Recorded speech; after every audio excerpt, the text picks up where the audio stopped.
Hi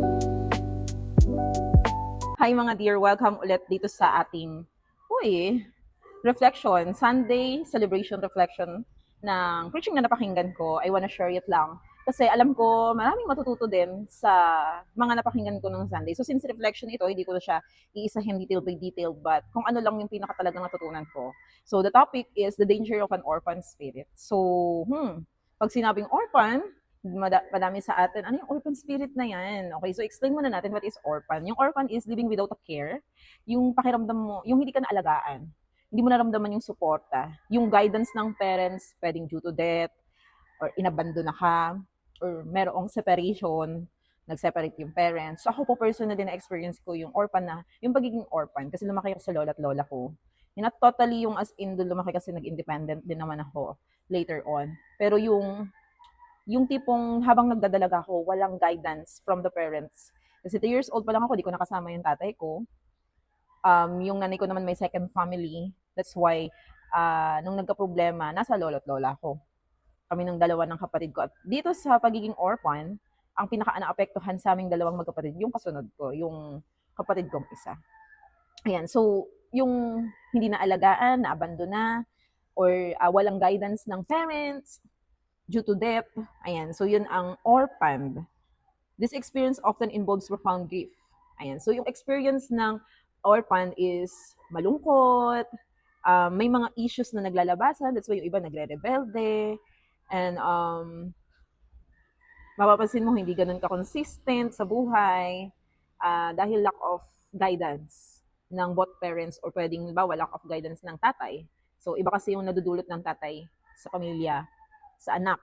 Ganun din, iba rin ang role ng nanay sa anak. Kaya naman I encourage everyone please, sa lahat ng nakakapanood nito na pamilya dyan, pag may problema kayo, lalo na kung kasal kayong mag-asawa, please lang, pag may problema kayo, always think of your vows, number one, doon sa altar.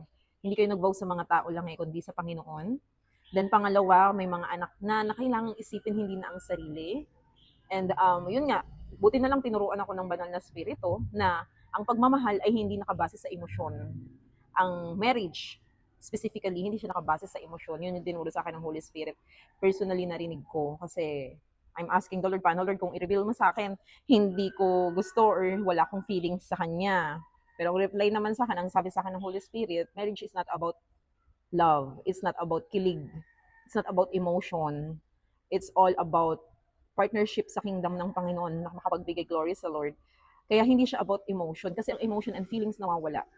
Specifically, marriage is not about feelings. Parte siya, oo, pero hindi siya yung main reason kung bakit nagpapakasal or nagpapamilya yung ibang tao. So, please, agapan ninyo, magpa-counseling kayo kung kinakailangan, mag-ask kayo ng mga advices, kung meron kayong mentor, leader, pastor, ninong at ninang lapitan ninyo na matagumpay sa kanilang relationship. Please lang. Kasi ang pinaka-apektado dito yung mga bata. Ako personally, yun yung na-experience ko. Apektado kaming magkapatid. It's just, nagkaroon lang ako ng guidance na napunta ako ng church. Tumira na rin ako ng church when I was college.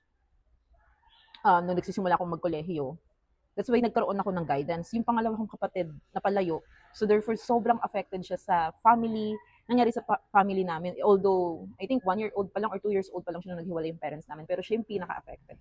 Kaya sa may mga dyan ay naggusto ng makipaghiwalay, always think for how many times. Be selfless as long as hindi ka naman sobrang nadidegrade. Ayan, be selfless para sa mga anak mo. And kayo mismo, agapan ninyo yung relationship ninyo. Doon pa lang mahaba na tong video na to. So let's continue. So yung challenges ng mga, ayan, ay yung mga nabanggit ko kanina is all about emotional impact yon. Yung challenges ng orphan, nag-struggle with a sense of not belonging. Yung feeling mo hindi ka belong. When I was new Christian, feeling ko di ako belong sa group. That's why nandun lang ako sa ano. Kasi minsan hindi rin ako makarelate. Kasi mga K-pop, yung mga gusto kong usapan yung mga matututo talaga ako.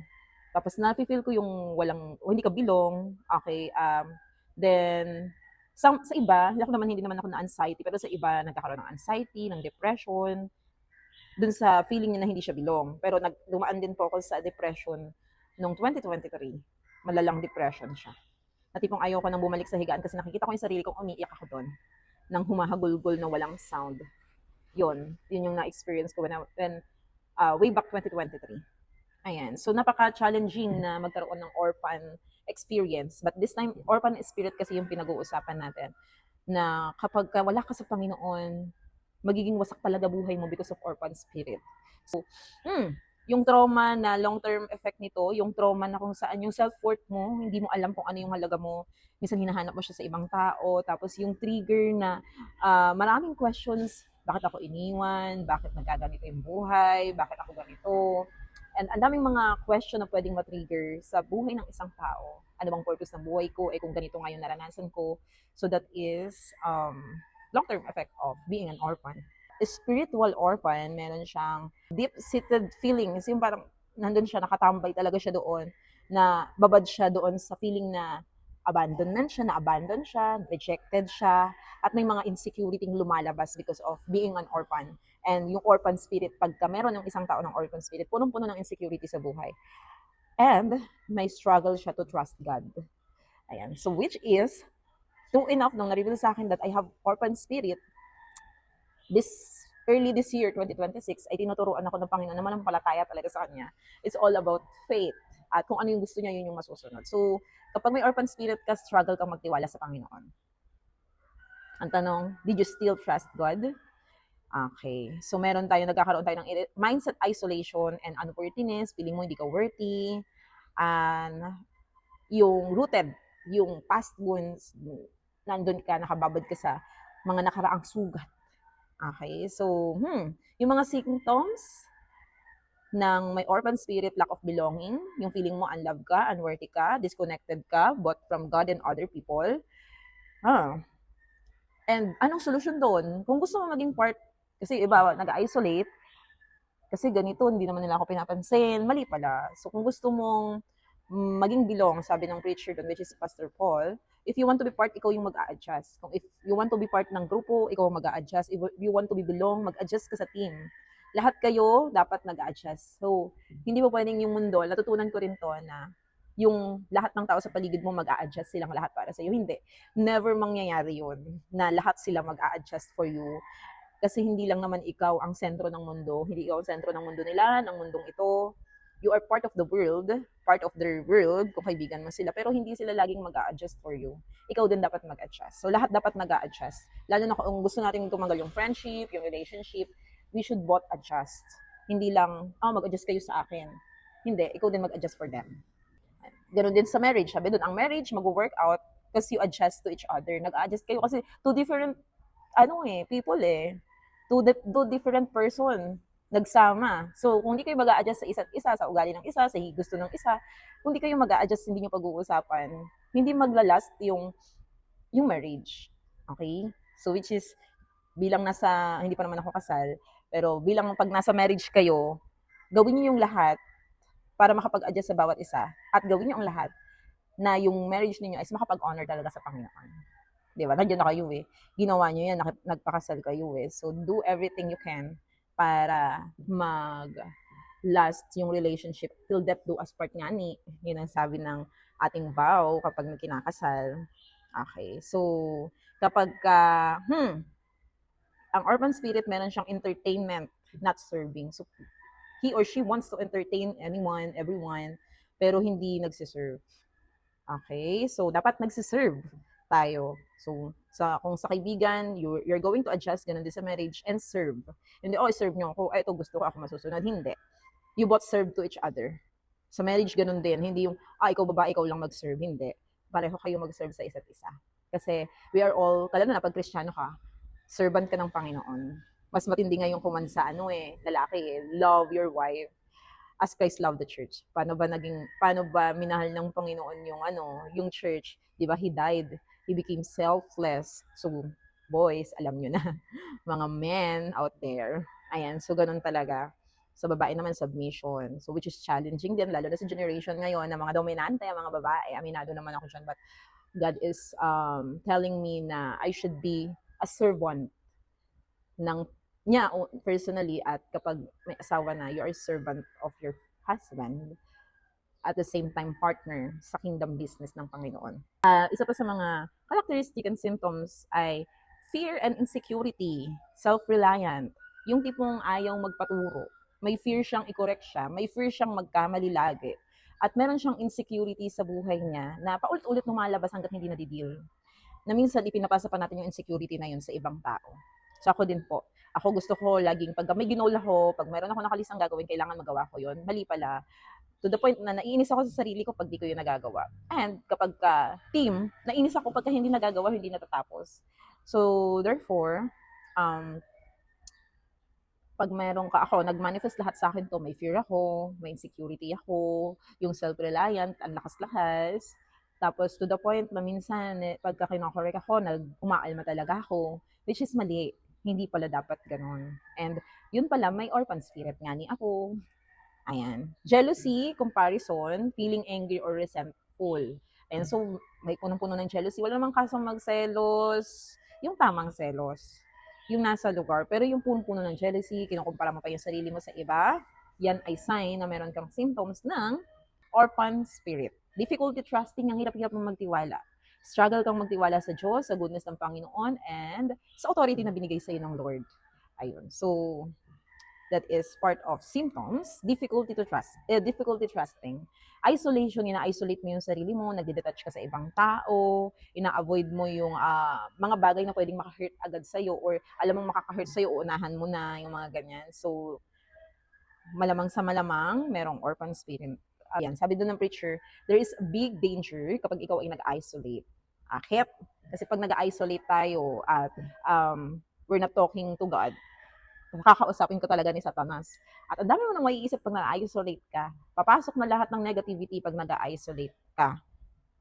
Okay lang mag-isolate for a while kung meron kang ninanavigate or meron kang pinoproseso sa sarili mo. Pero pag mag-isolate ka ng matagal, okay lang mag-isolate, wag lang matagal. Pero pag mag-isolate ka ng matagal, danger yun. Napaka-danger yun. So, kung meron ka lang gustong pag-isipan, gustong imagmuni-muni, pero pag ilang araw na nag-isolate ka pa, mali na yun. So the enemy the enemy is going to talk to you. At yari kapag makikipag-usap ka sa kanya at makikipag-deal ka pa sa kanya. For our reflection doon, kung meron kang orphan spirit, alam mo na kailangan yung maalis sa'yo. Aware ka na kung meron kang orphan spirit, lack of belongingness, may fear and insecurity ka lagi, jealousy and comparison, you're always comparing yourself to others, hirap na hirap ka magtiwala sa Diyos at sa authority na binigay sa'yo at nag-isolate ka, baka may orphan spirit ka. Kung alam mo meron ka, paano ka makaka-release dyan sa orphan spirit na yan? Repent, renounce, and accept the love of God sa buhay mo and the new spirit na ibibigay sa'yo ng Panginoon, which is spirit of love, joy, peace, patience, kindness, goodness, faithfulness, and self-control. Kailangan na kailangan yan sa buhay natin. At i-acknowledge mo yung sarili mo na ikaw ay adopted ng Panginoon. If you're feeling orphan, adopted tayo ng Diyos, di ba? Chosen niya, Israelita. Tapos inadopt niya tayo mga Gentiles. Inadopt niya tayo, so tayo yung mapalad na adopted. Inadopt tayo ng Panginoon. And sabi nga sa Isaiah chapter 14, angels called us sons of God. Di ba? So amazing na pinili tayo ng Panginoon na maging anak niya. Ayan. So, we are adopted children of God. Ipapractice dapat natin yung pagiging sonship. Pag son, nakikinig sa tatay, sumusunod, nagpapaguide. Kaya, always talk to God, pray unto God, ask the Lord for your guidance, ask the Lord that mag-parenting siya sa'yo, at the Lord will use your mentor, someone, authority sa buhay mo, na mag-parenting sa'yo if you have orphan spirit. And always remember, makakalaya tayo dyan. Na-experience ko, nagpag-guide talaga ako. And sabi, mag-repent, hindi ko ng tawad, i-renounce ko yung orphan spirit, and i-replace nito ang pagiging Panginoon at Ama ng Diyos sa buhay ko.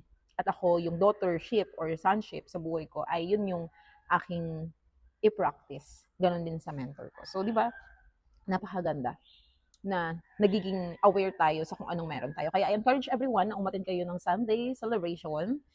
Kung taga dito kayo, 9 a.m. sa 0486 Purok 2 Elias Street.